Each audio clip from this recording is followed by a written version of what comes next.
Baik, kita ketemu lagi di pembelajaran IPS pada hari ini. Hari ini kita akan melanjutkan dari pembelajaran kita yang sebelumnya tentang kehidupan sosial masyarakat Indonesia pada masa praksara, Hindu, Buddha, dan Islam. Nah, kemarin kita sudah menyelesaikan satu bagian tentang Hindu. Nah, ini kemarin yang terakhir yang sudah kita pelajari tentang kemunduran agama Hindu. Ini akan saya ingatkan lagi, kita coba refresh kembali apa sih yang menjadi penyebab kemunduran agama Hindu. Secara singkat, kemarin sudah dijelaskan, terjadi pada abad ke-6 sebelum Masehi dengan beberapa penyebab. Ada 3 penyebab. Kaum Brahmana terlalu memonopoli upacara keagamaan. Kemudian yang kedua, adanya sistem kasta dalam agama Hindu. Dan yang ketiga, timbul golongan yang berusaha untuk mencari jalan sendiri dalam mencapai hidup abadi yang sejati.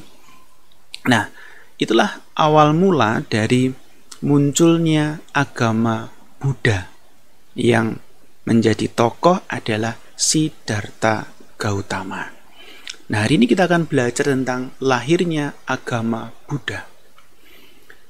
Dalam agama Buddha itu ada 2 ajaran pokok, ya, yang tadi dikatakan mencari jalan sendiri untuk mencapai pada kesempurnaan. Nah, dalam ajaran agama Buddha, yang pertama adalah dinamakan dengan Arya Satyani, yang berarti kebenaran utama itu diperoleh dengan hidup menderita.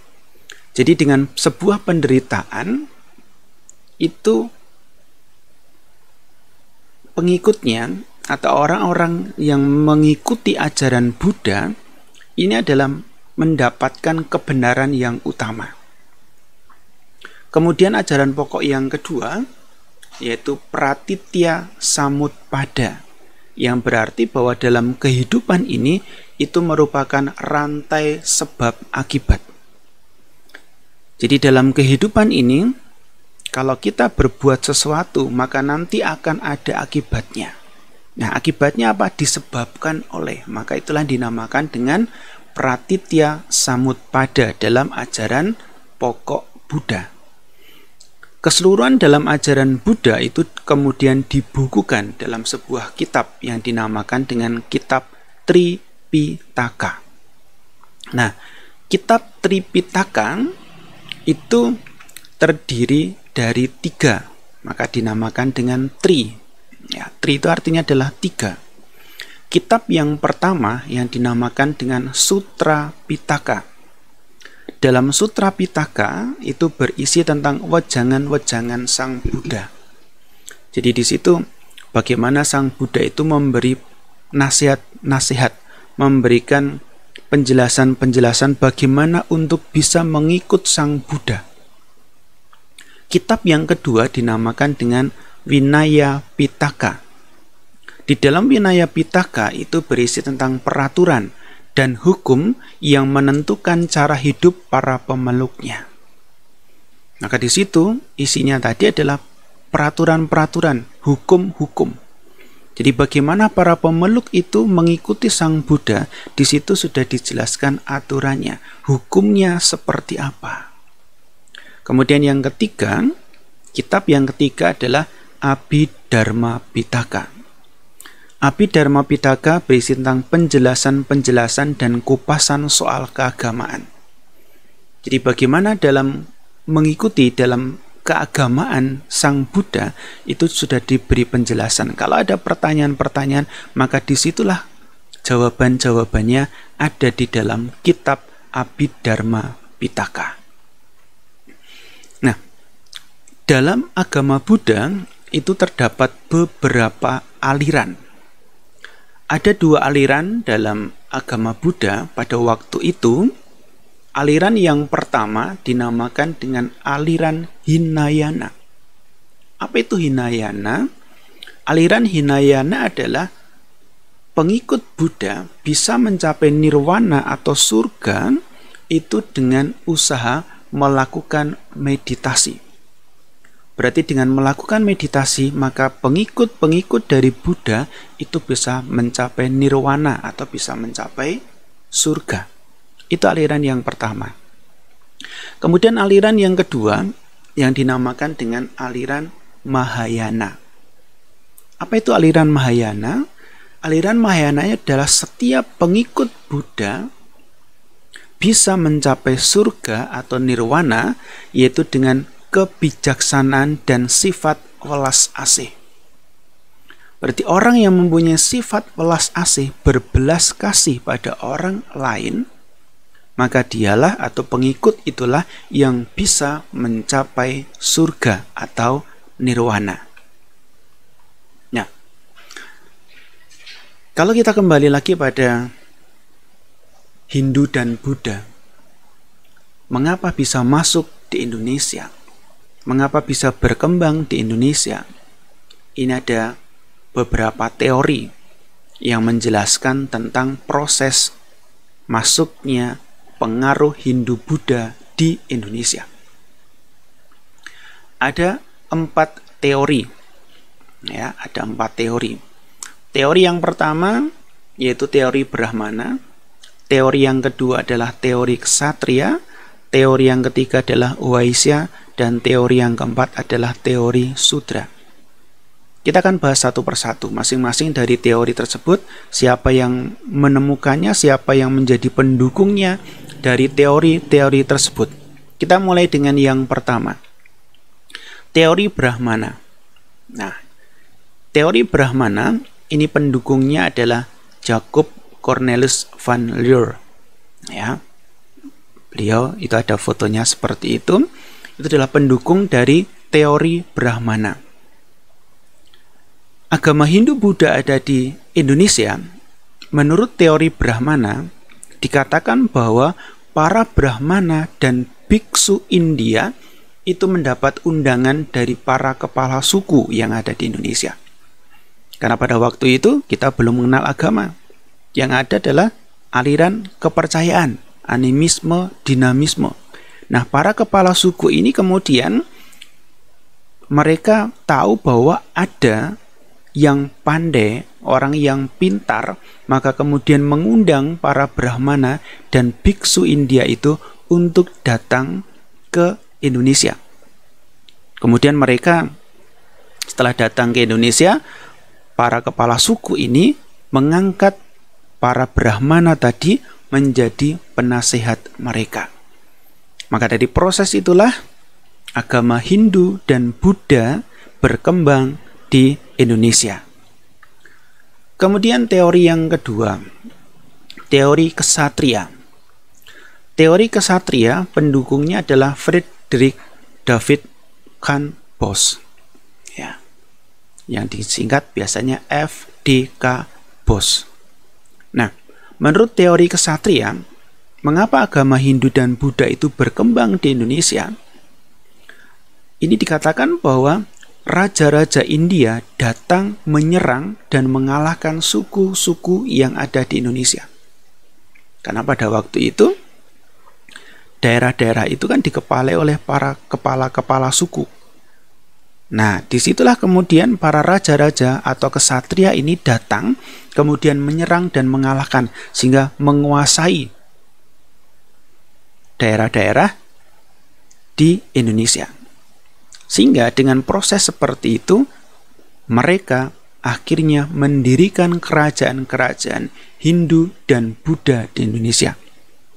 Maka kita mengenal banyak kerajaan-kerajaan Hindu dan kerajaan-kerajaan yang bersifat Buddha di Indonesia. Nanti kita akan lihat ada banyak kerajaan-kerajaan yang berkembang di Indonesia pada waktu itu.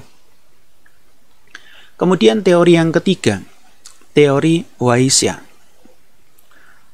Teori Waisya ini didukung oleh Nicholas Johannes Krum. Ya, Nicholas Johannes Krum. Dalam teori Waisya dijelaskan bahwa mengapa agama Hindu dan Buddha itu berkembang dan berpengaruh di Indonesia. Ini karena dibawa dan disebarluaskan oleh para pedagang India.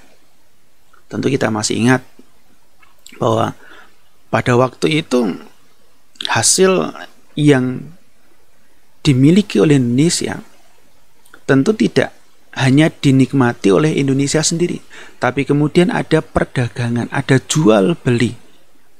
Nah, salah satunya di situ adalah para pedagang India, mereka juga sudah memeluk agama Hindu dan Buddha, kemudian mereka berdagang ke Indonesia, maka disitulah agama Hindu dan Buddha berkembang.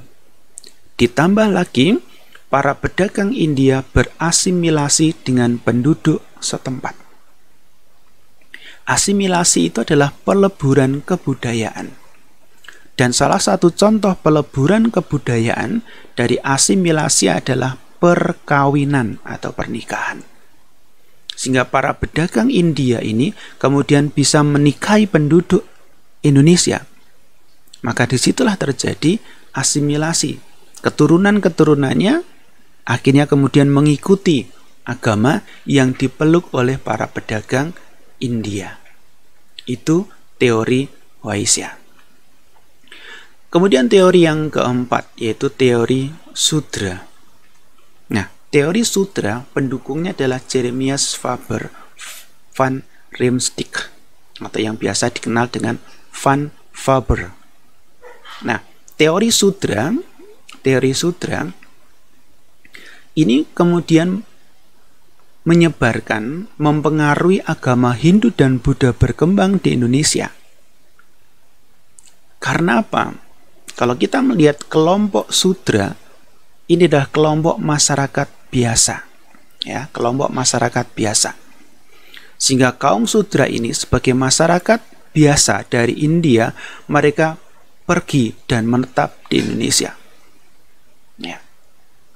Siapapun yang bermigrasi, siapapun yang berpindah kemudian menetap, pasti nanti akan ada asimilasi. Ya, akan ada asimilasi. Tadi contohnya dalam asimilasi tadi adalah perkawinan atau pernikahan. Maka kemudian mereka pun menyebarkan agama yang mereka anut. Maka tersebarlah agama Hindu dan Buddha, berkembanglah agama Hindu dan Buddha mempengaruhi seluruh kehidupan masyarakat Indonesia. Itu 4 teori masuknya, berpengaruhnya agama Hindu dan Buddha di Indonesia. Nah, tadi yang saya katakan di depan tadi bahwa agama Hindu dan Buddha kemudian berkembang dan mempengaruhi. Salah satunya di situ daerah-daerah yang dipengaruhi oleh Hindu Buddha itu sampai abad ke-14 Masehi. Ya, sampai ke-14 Masehi membentuklah kerajaan-kerajaan. Karena para kesatria tadi kan raja, maka disitulah Indonesia muncul menjadi kerajaan yang dipimpin oleh seorang raja kesatria. Ada kerajaan Pagaruyung, Padang Lawas, Bangka, Sriwijaya, ini yang paling besar nantinya. Kemudian Tulang Bawang, Majapahit juga yang besar, Tarumanegara, Kediri, Singasari, Bali, Kutai, Sanggau, Kalimantan Barat. Nah, kita yang berada di Jawa Timur, kita pun juga memiliki pengaruh dari Hindu dan Buddha.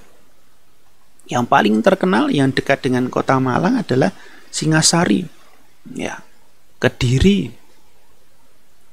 Ini adalah bagian yang ada di sekitar kita. Kita juga terpengaruh pada waktu itu dengan Hindu dan Buddha yang membentuk kerajaan yang berkembang di Jawa Timur khususnya. Nah, sekarang kita akan lihat apa sih peninggalan-peninggalan dari Hindu dan Buddha.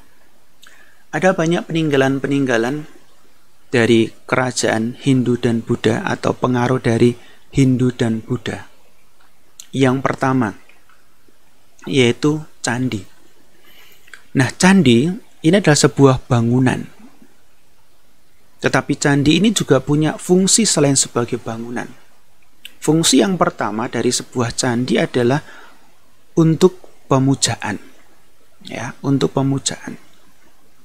Yang kedua, candi juga digunakan sebagai makam. Ya. Maka ini adalah fungsi sebuah candi sebagai bangunan. Nah, baik itu candi yang Hindu ataupun yang Buddha, candi itu terbagi dalam 3 bagian. Ya, terdiri dari 3 bagian. Kalau dalam agama Hindu, dalam candi yang bersifat Hindu, bagian yang pertama yaitu kaki candi yang dinamakan dengan burloka.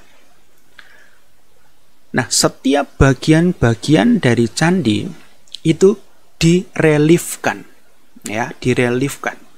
Relief itu adalah gambar yang timbul atau 3 dimensi itu ya. Karena apa? Karena dipahat. Ya. Nah, relief ini menggambarkan atau mengisahkan sebuah cerita. Nah, di candi yang Hindu, burloka tadi itu mengisahkan tentang dunia fana, ya, dunia fana. Itu bagian yang pertama. Kemudian yang kedua, bagian yang kedua dari candi Hindu adalah bagian tubuh atau yang disebut dengan burvaloka. Di bagian tubuh atau burvaloka disinilah tempat dari pemurnian. Ya, pemurnian berarti bagaimana orang itu disucikan atau dimurnikan atau dibuat menjadi siap baik gitu ya, dimurnikan. Ya. Kalau istilah lainnya bisa dikatakan api pencucian gitu ya. Kemudian yang ketiga, bagian yang paling atas dari candi Hindu yang dinamakan dengan Swarloka. Swarloka itu adalah nirwana. Nirwana itu menggambarkan tentang surga. Itu adalah 3 bagian, mulai dari bagian paling bawah kaki candi, kemudian tubuh yang di bagian tengah, dan bagian paling atas atap yang dinamakan dengan Swarloka.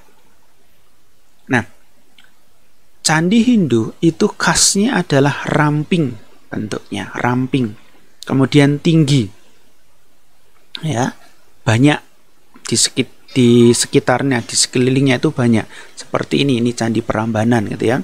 Candi Prambanan, kalau kalian pergi ke Jogja, ke Candi Prambanan pasti akan menemukan candi seperti ini. Ini adalah candi yang bersifat Hindu. Kemudian yang kedua, bangunan candi yang kedua adalah yang peninggalan Buddha. Candi Buddha itu pun juga terdiri dari 3 bagian.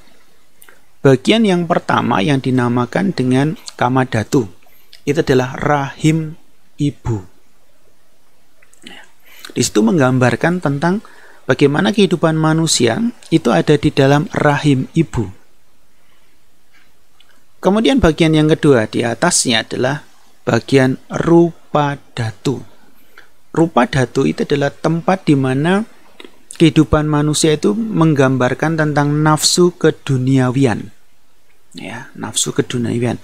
Bagaimana kehidupan manusia ya seperti sekarang ini. Setiap manusia pasti punya keinginan-keinginan.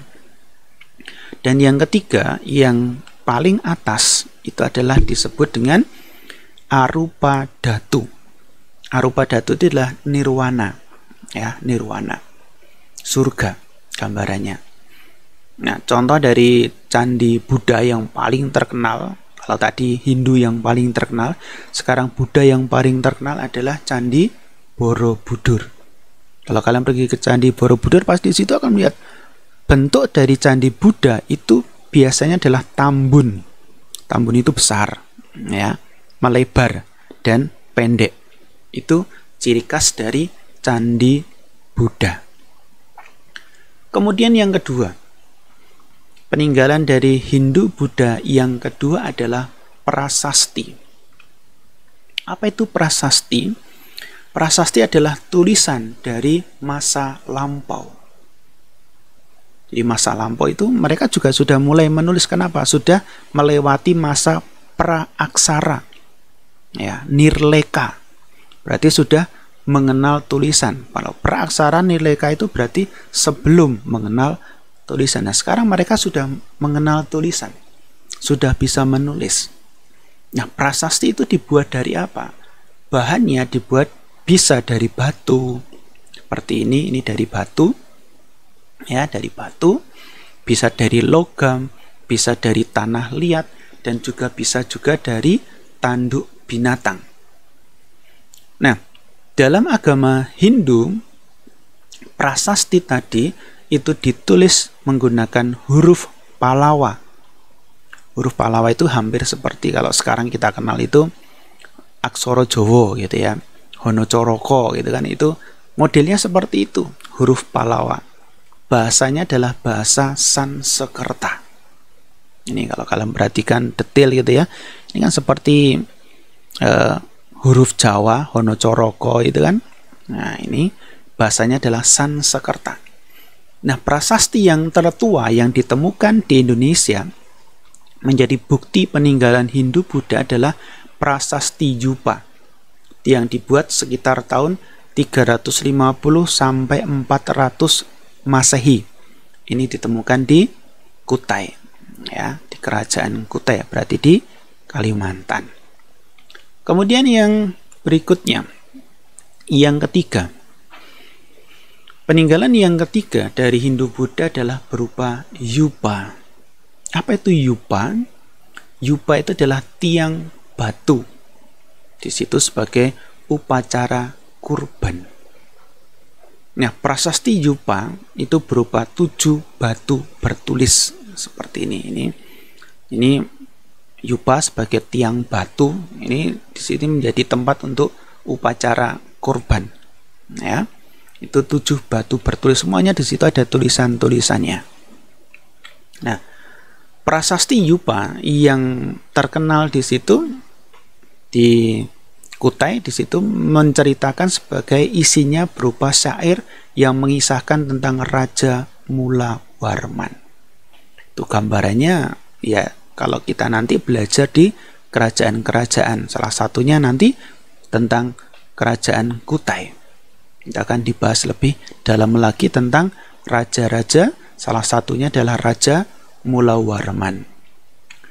Kemudian yang keempat berikutnya, peninggalan yang berikutnya adalah dari Hindu dan Buddha, itu berupa patung, ya, berupa patung. Dalam agama Hindu, dalam peninggalan Hindu, patung itu bisa menggambarkan dan bisa dimodel bentukkan dalam hewan dan manusia. Kenapa hewan?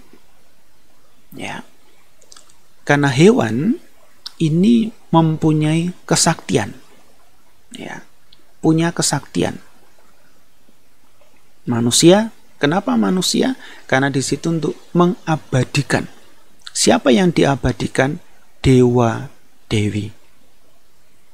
Nah, salah satu contoh kalau kalian pergi ke Bali, di situ digambarkan dalam sebuah patung besar raksasa yang sangat besar. Itu kalau kalian ke salah satu tempat wisata, yaitu di Garuda Wisnu Kencana, ya, GWK, Garuda Wisnu Kencana. Nah, Garuda Wisnu Kencana, di situ adalah Garuda. Garuda itu adalah binatang. Binatang itu punya kesaktian. Wisnu itu kemudian di sebagai manusianya adalah Airlangga. Jadi Airlangga itu menggambarkan penjelmaan dari Dewa Wisnu ini. Ini berada di kepalanya di sini. Ini kan kepalanya Garuda. Nah, Wisnu ada di sini. Ini salah satu gambaran dari patung yang berwujud dibentukkan dalam hewan dan juga manusia. Kemudian yang kelima, peninggalan yang kelima berupa karya sastra. Karya sastra itu adalah berupa catatan atau tulisan-tulisan yang kemudian dikitabkan. Maka dalam karya sastra itu menjadi kitab-kitab sebagai sebuah catatan sejarah. Huruf yang digunakan adalah huruf Pallava, bahasanya adalah bahasa Sanskerta, dan media bahan untuk menulis yaitu pada daun lontar. Ini kalau kalian perhatikan, ini adalah daun lontar. Kemudian ditulisin ya pakai huruf Pallawa, bahasanya di sini adalah bahasa Sanskerta. Ada banyak kitab yang terkenal, ada banyak kitab yang ditulis oleh para empu, para pujangga dari karya sastra. Salah satunya adalah kitab Bharatayuddha yang dikarang oleh Empu Sedah dan Empu Panuluh. Dalam kitab Bharatayuddha sebagai catatan sejarah, di situ menceritakan tentang keberhasilan Raja Jayabaya dalam mempersatukan kerajaan Kediri dan kerajaan Jenggala. Karena pada waktu itu memang dua kerajaan ini mereka saling berebut kekuasaan. Tapi kemudian bisa disatukan. Ya. Siapa yang menyatukan? Raja Jayabaya.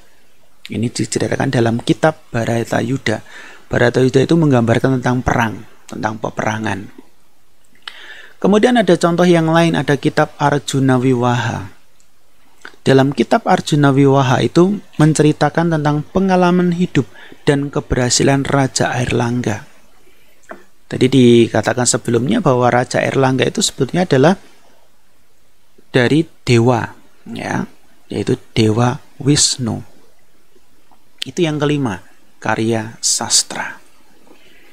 Kemudian yang terakhir, yang keenam, salah satu contoh peninggalan yang juga tetap dilakukan sampai sekarang, terutama di Bali sebagai pengikut dari agama Hindu, yaitu tradisi.